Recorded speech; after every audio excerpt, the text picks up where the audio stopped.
kita punya Pancasila, kita punya Bhinneka Tunggal Ika. Khilafah sendiri diusung oleh Hizbut Tahrir di Palestina itu. Karena setelah terjadinya pan-Arabisme dan pan-Islamisme yang gagal total di negara Arab, lalu kemudian mereka terusir dari Palestina, melakukan propaganda di beberapa negara Arab yang pada akhirnya memang ditolak. Lalu belakangan ini datang ke Indonesia. Indonesia juga telat didatangi dan juga telat membubarkan HTI. Khilafah ini adalah ideologi politik yang ingin menyingkirkan Pancasila, sama dengan komunis yang dibawa Musso dari Rusia itu, yang memberontak di Madiun pada tahun 1948. Yang waras tidak boleh mengalah terhadap mereka para pencoleng-pencoleng agama yang menjadikan agama sebagai alat politik.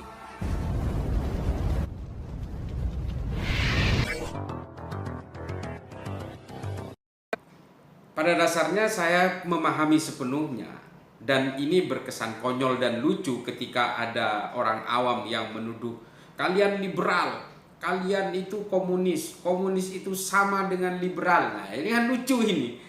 Sebenarnya kalau bisa kita beritahu bahwa komunis dengan liberal itu bermusuhan, bertolak belakang. Justru komunis, kebangkitan komunis di banyak negara di dunia itu justru melawan konsep-konsep liberal, konsep-konsep kapitalisme liberal dan sebagainya. Yang bersifat liberal itu adalah musuh komunis. Jadi tadinya saya ketawa dengan berbagai wacana itu sebenarnya. Tapi setelah saya melihat kemudian mereka mengaku sebagai pencinta Pancasila, penjaga Pancasila, tapi di lain pihak mereka itu ingin mendirikan khilafah di Indonesia. Oh, berarti memang bukan karena ketidaktahuan, mereka memang gemar sekali menggunakan analogi-analogi yang sebenarnya memang bertolak belakang. Ada ambiguitas di situ. Ketidaktahuan dan ketidakpahaman orang awam kemudian dimanfaatkan oleh mereka yang menjadikan isu-isu itu sebagai gorengan dan gertakan-gertakan politik. Kalau memang khilafah itu memang janjinya Allah, lalu kenapa manusia yang harus heboh? Kenapa manusia yang harus mempercepat janji Allah itu? Biarkan Allah itu melaksanakan janji-janjinya yang tidak akan pernah luput. Dan kita juga tidak tahu kapan waktunya. Itu hak prerogatifnya Allah. Saya setuju dengan itu bahwa nanti akan hadir satu khalifah yang akan menenteramkan isi bumi, yang akan melindungi umat Islam dan sebagainya. Saya sepakat dengan wacana itu. Dan juga itu saya menyetujui tentang tafsir-tafsir itu.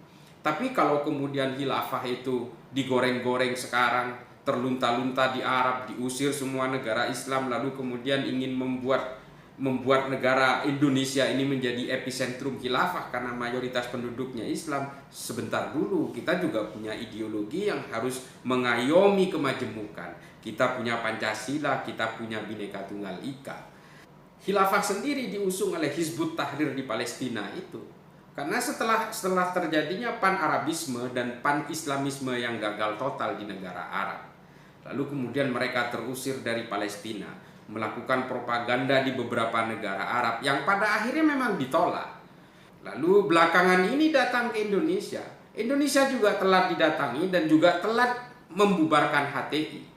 Khilafah ini adalah ideologi politik yang ingin menyingkirkan Pancasila, sama dengan komunis yang dibawa Musso dari Rusia itu, yang memberontak di Madiun pada tahun 1948. Cuma bedanya mereka mengusung ateisme, khilafah mengusung Islamisme, itu saja bedanya. Tapi dasar membawa platform agama ke negara kita, lalu Hizbut Tahrir Indonesia terlalu mudah untuk masuk ke beberapa lini, ke beberapa lembaga, ke kampus-kampus, ke lembaga-lembaga intelektual. Karena apa? Karena dia membawa agama di ranselnya. Ini yang membuat kita miris adalah bahwa ketika khilafah itu sendiri di negara-negara Islam di Arab sudah ditolak, lalu kita kemudian ke bagian ampasnya. Ini yang harus kita tinjau ulang. Pemerintah telat juga membubarkan HTI, tapi organ-organ dan elemen-elemen HTI masih bergerak di mana-mana. Saya meyakini itu. Khilafah sendiri di Arab Saudi sebenarnya juga ditolak dan dilarang. Hizbut Tahrir juga dilarang di sana. Tapi ketika di Indonesia ini gerakan-gerakan revivalis Islam seperti Salafi, Wahabi dan sebagainya itu masuk, lalu Hizbut Tahrir bersamaan dengan itu menggunakan momentum itu untuk masuk ke negara kita dan mendompleng gerakan-gerakan itu, sehingga apa pada akhirnya orang-orang yang merasa tercerahkan dengan revivalis Islam yang dalam misi Wahabi, misi Salafi, misi Wahabi takfiri dan sebagainya itu, lalu seolah-olah ini satu paket, padahal tidak sebenarnya. Karena apa? Karena di negara asalnya Wahabi sendiri di Arab Saudi, khilafah ini juga ditolak terang-terangan. Hizbut Tahrir sudah sejak dulu dilarang di Arab Saudi. Ini kemudian yang menjadi anomali di negara kita. Secara ideologi, ini jauh berbeda dengan Wahabi maupun Salafi. Salafi sendiri juga ada Salafi yang tidak mau ikut-ikutan politik, ada juga yang mau ikut-ikutan politik. Macam-macam modelnya. Memang beberapa pecahan dari Wahabi dan Salafi sendiri kemudian membuat enklaf-enklaf tafsir sendiri. Ada juga yang mengusung khilafah berfaham takfiri atau berfaham Salafi maupun Wahabi. Macam-macam modelnya. Tapi di negara kita kemudian terpaksa, tanda kutip, berbungkus sama di dalamnya. Khilafah sendiri pada dasarnya adalah pan-islamisme. Dia ingin mewujudkan negara-negara Islam itu kemudian bersatu, lalu dipimpin oleh satu orang. Dia ingin menciptakan kaukus dari kumpulan negara-negara Islam. Lalu pemimpinnya dari mana? Dari Hizbut Tahrir, itu yang dimaui mereka. Ini kan politik namanya. Ini adalah ambisi kekuasaan. Kalau kita mau berbicara tentang khilafah sendiri sudah gagal sejak ratusan tahun yang lalu. Di Eropa gagal, di Arab gagal, di Turki gagal, semuanya gagal. Mana ada? Kalau memang khilafah yang dulu-dulu itu memang janjinya Allah. Ini tolong dicatat. Kalau memang itu dianggap janji-janjinya Allah, mana mungkin janjinya Allah itu akan rusak oleh Kemal Atatürk? Bisa diporak-porandakan sedemikian rupa di Turki. Masa janjinya Allah itu begitu remeh di tangan Kemal Atatürk? Makanya saya bilang, khilafah itu bukan janjinya, khilafah yang sekarang ini yang didengung-dengungkan ini, itu bukan janjinya Allah, bukan khilafah yang dijanjikan Allah. Yang dijanjikan Allah itu adalah khalifah, bukan khilafah. Khilafah itu adalah seperti yang terjadi pada dinasti Umayyah, dinasti Abbasiyah, Ottoman dan sebagainya. Ini yang ingin saya katakan kepada kawan-kawan sekalian yang merasa awam dengan khilafah, bahwa khilafah ini ideologi politik biasa, nggak ada bedanya dengan komunisme, cuma berbeda konsep teologi saja. Kalau komunisme itu ateis, kalau khilafah itu adalah teis, itu aja sebenarnya. Lalu ada juga sebagian yang mengatakan, berarti yang tidak suka dengan khilafah adalah liberal, karena tidak mau syariah, hukum syariah Islam itu tegak. Begini, hukum syariah itu dengan segala keketatannya, kita bicara tentang syariah secara kompleks. Ada hukum hudud juga di situ, yang kalau nyolong dipotong tangannya, kalau berzina dirajam dan sebagainya, itu dipecut segala macam. Kita berbicara tentang itu, bukan hanya tentang hukum-hukum ekonomi, hukum sosial, dan juga kita bicara juga hukum pidana. Hukum syariah itu bisa berlaku dengan bagus apabila kita itu sudah merasakan keadilan dan juga tidak merasakan kelaparan. Kita lihat di Sudan. Saya selalu mengambil contoh Sudan. Apa yang didapat oleh mereka?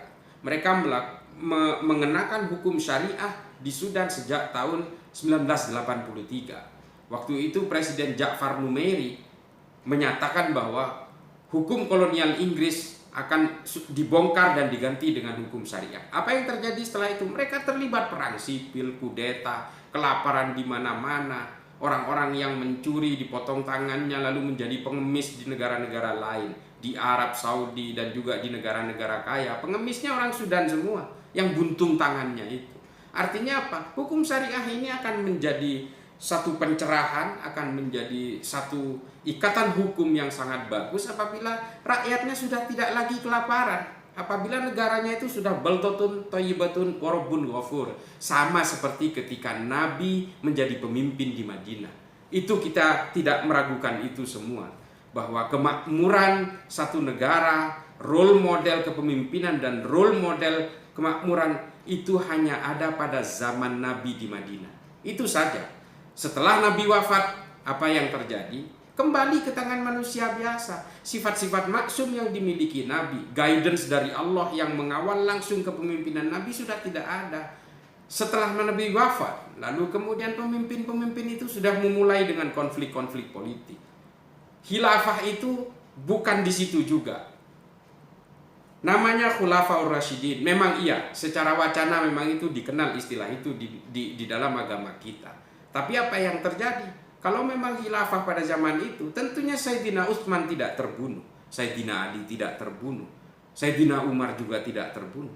Tidak ada fitnah, tidak ada perang juga sesama muslim dan sebagainya. Ini kita harus jujur kepada sejarah kalau soal khilafah ini. Lalu sekarang dijejalin kepada kita adalah kisah-kisah dan prestasinya. Muhammad Al-Fatih menumbangkan Konstantinopel, perang salib, Salahuddin Al-Ayyubi dan sebagainya. Memang yang bagus-bagus saja yang dijual di negara kita, yang buruk-buruk diumpetin semua, tidak dibaca sejarah itu. Makanya oleh karena itu kita harus berpikir ulang. Khilafah sekarang memang selalu mengatakan bahwa komunisme hanya komunis yang membantai para ulama. Memang betul. Tapi kita juga harus tahu bahwa khalifah di Cordoba, di Andalusia dan juga di Arab membantai juga para ulama. Di zaman Mu'tazilah pada zaman Bani Abbasiyah membunuh ulama-ulama yang tidak sepaham juga. Lalu di Cordoba juga ulama-ulama 300 ulama dibantai, dibakar, disalib, dibunuh secara massal di sungai Guadalquivir itu gara-gara dituduh mendukung pemberontakan dari Toledo sesama Islam. Memang belum. Tapi jika sudah tegak nantinya, siapapun yang berbeda pandangan politik pasti juga akan dibunuh-bunuh. Ini ideologi politik. Sayyidina Utsman saja dibunuh kok, Sayyidina Ali juga dibunuh kok atas nama politik. Bagaimana? Jadi PKI dan khilafah dan sebagainya dan ideologi-ideologi politik yang lain itu memang tidak mau ada resistensi. Ketika ada resistensi dibunuh. Nggak usah ideologi politik. Pak Harto juga melakukan pembunuhan kok secara tidak langsung, penculikan juga. Siapapun yang merasa melawan terhadap kekuasaan itu akan dibunuh. Sama zaman khilafah juga terjadi seperti itu. Jangan kemudian dianggap bahwa domain pembunuhan itu hanya milik PKI, milik komunisme. Nggak juga. Komunisme ya juga membunuh. Khilafah juga. Jadi inilah mengapa kesimpulan saya bahwa khilafah itu juga adalah ideologi politik. Jangan bawa-bawa agama di situ. Kalau memang ingin berkuasa, ya berkuasa saja dengan cara gentleman agreement.